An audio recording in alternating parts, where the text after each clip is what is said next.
Oh, so previous videos we talked about 9v9 formations. This time I want to talk about 7v7 formation that I absolutely love. And that's the 2-3-1. This formation works great for both attacking and defending. If you have wings that can execute, have the ability to get front and back. If you have a center mid that loves to take control and can direct traffic, and you have center backs that can work well together. It's not typically a formation that you see being used by new teams unless you feel confident that you have the personnel in place that can train into those positions. You'll definitely have some big failures at first, so you got to be able to build off of those and improve as a squad. But if you love to press, if you love to attack, and feel very confident in your defenders, this is a great formation. So let's talk a little bit about it. So as you can see here, we're set up in a 2, 3, and a 1. So if I draw those back, you can see a little better on the lines. But 2, 3, 1. So 2 backs, 3 mids, and a striker. Sorry, goalies, we don't count you. So we have, right now, if you look at it, these are both center backs. Now, you can call them left back, right back, LCB, right CB, but to me it's always center back because they play very central in this formation. They play very tight. They can't get overly wide because it opens up way too much space for attackers to run through. This position is usually players that just love defense, that love to work with each other, that can build off of a press and a cover, and really, for the most part, will delay attacks to allow the wings and the center mid to go back to support. Okay, so if you can see right now, they have a reset line of the posts.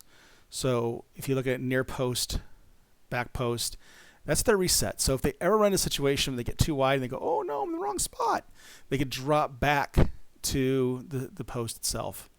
Now, I have them further back than they would typically be during the game. If you have a build-out line, you're not going to want to drop them back into the box because you don't want to give up that much space, for the offsides. So, but for right now, because we're walking through the formation, let's kind of get them set where they need to be. All right. So then you have the mids. Now you have a left wing and a right wing and a center mid. Now, the right wing and left wing probably have the hardest job in this formation because of the fact they cover the most space. Because they had to go front, they have to go back. They have to go sideline, they have to go central. So it is a huge chunk of yardage they have to cover. This is a position that's going to probably rotate a lot. So as players get tired, you're always looking to get them off the field. So you also have a center mid. And the center mid's going to control the central area, but they're also the one directing traffic. So it's very important that they understand when it is time to drop, when it's time to go ahead and go on the attack and play wide. One thing I tell center mids is to tell your wingers to get narrow or get wide, narrow on the defense, attack wide on the attack. This way they're in the position where they can really control the game. Okay, then you have the striker. Now, typically in 7v7 soccer, the striker has a tendency of hanging out here by this line the entire time, which is completely crazy because in this formation, they need to be part of the process. They have to be able to float, be in a position to receive it. If you look at this, there is a lot of triangles. Okay, so if I widen these guys out a little bit, you'll see it better. Obviously, you have a triangle here, you have a triangle here, you have a triangle here, triangle here. And even more triangles when you get bigger. Okay, so you can see in all these areas. Okay, so if the way this formation works best is playing within those triangles. If they get too tight, it makes things very difficult. So this formation works better when you can attack on the wide. Okay. The flow of this. So let's just look at moving down the field. All right. So when we talk about being on attack, striker's up with the ball. Let's just say he's up here. My center mid is falling in behind. My left wings and right wings are playing wide. Okay. So this way, again, I have a diamond or just a triangle, depending on how I want to play this ball.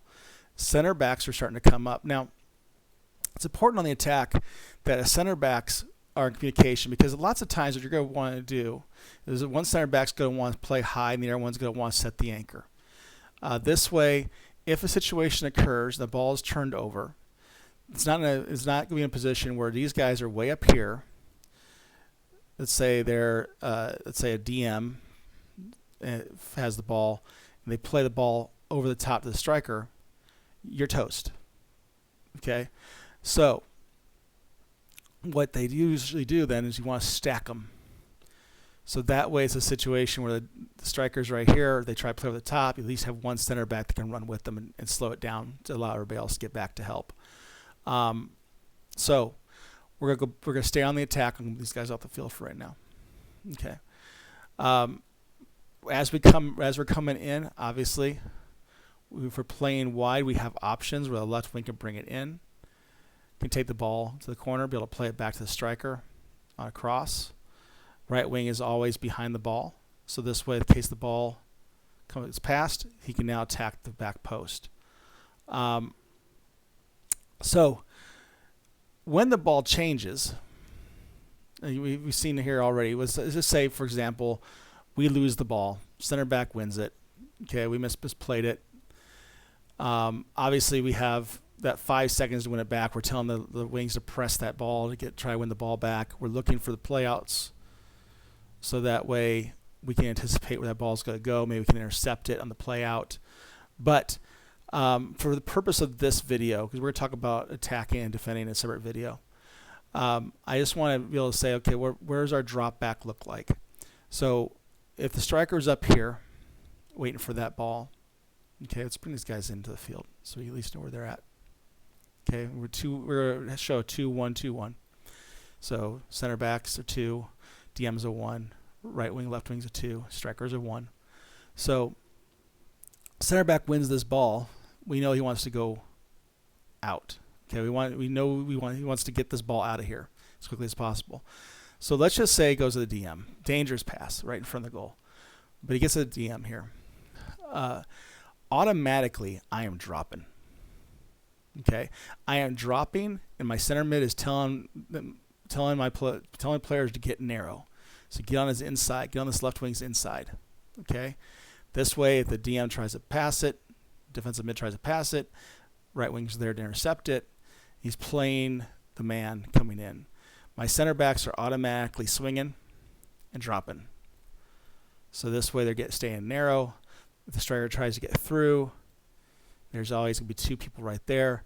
My left wing is staying on the inside of the right wing, and they're dropping too. This is a very central attack, so staying on the inside makes a lot of sense. We're not having to drop back to the center backs yet. We're playing the players. We're going to try to stay in their runs. So this way, the only chance they get is to get the ball here. The only option they have is take the ball to the outside. Okay, but the more important part here is we are dropping, especially when we're away from the ball. So if this left wing now is defending against the right wing, the center back starts to shift over to support. This one goes central. My right wing is automatically forming up to that line to make it more difficult for them to make that attack run. Okay, center mid's looking for places where the ball's going to be passed out to, and the striker is going to be dropping into a position where if the ball's turned over, they can win it back. So again, a lot of work from the left wing and right wing, a lot of movement. This formation does not allow you to statue out. You cannot stand still in this formation. You have to be moving. You have to move to the next space. Once you pass the ball, you're already finding the next space. When you're defending, you're looking where the danger is and trying to anticipate where that's going to be coming in at. So that way you're in a position to support your team, where if this guy gets beat, left wing gets beat, my center back's in a good spot to slow him down so that the left wing can recover and get back into position again. So we're going to talk more in the next video about attacking, and we'll have a video about defending. But for right now, that is the basics of a 2-3-1. All right, thank you for your time. Have a good day.